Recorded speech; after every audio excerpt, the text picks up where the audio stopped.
Двама нарцисисти, борещи се за контрол и надмощие. Публично линчувана ли беше Даниела в предаването преди обед и нейното поведение, стоицизъм или безочие всъщност е?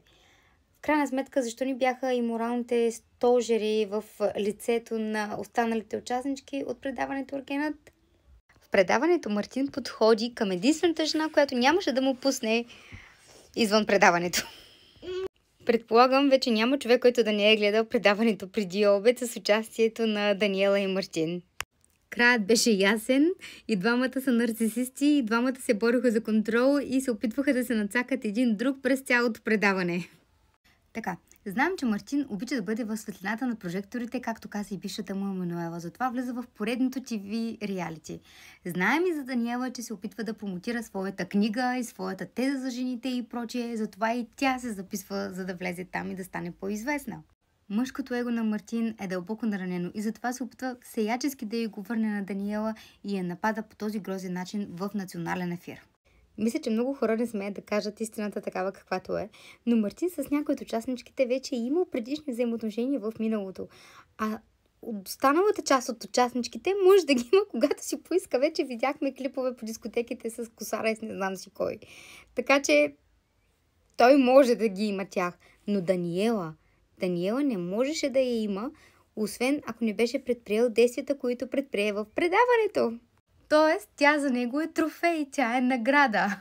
Сега Мартин не е прост човек, той има достатъчно опит с жените. И въпреки всичките предупреждения на момичетата в предаването, той решава да игнорира всичко и да преследва своята плячка Даниела. Кофти е, че всички се обърнаха срещу нея. Не само момичетата, не само ергените, ами и самият продуцент, което в случая беше много грозно.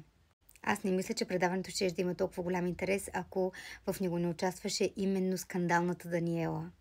Знаете ли, кофти е, когато крадецът вика дръжте крадецът. В случая точно това се получи и с нашите морални стожерки, седящи там на канапето, играещи не знам каква роля. Жени да хапят така друга жена. Евала на Даниела е за нейният стоицизъм обаче.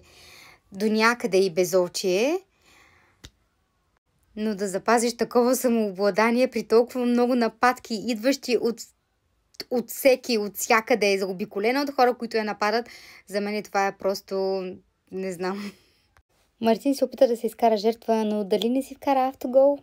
Не знам дали това е просто лошо изиграни карти от страна на Даниела или има някакъв заден замисъл за всичко това.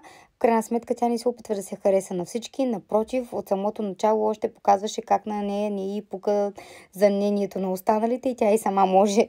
В крайна сметка тя получи своето, популяризира се и вече не мисля, че има човек в страната, който да не знае коя е скандалната Даниела. Едва ли прави всичко единствено и само за пари, защото ако го правеше само за пари, нямаше да се показва в TV реалита, ами щеше да се стои там като държанка на някой си, да си получава и без друго вече, нали, там високите суми и каквото са се разбрали. Но не, тя явно иска нещо повече от живота. Не знам, тепърва ще разберем. Колкото за Мартин, разбрахме, че е нападателен егоцентрик, нарцисист, иска всичко и всички да контролира, всички да му се покланят, да му пляскат и така нататък.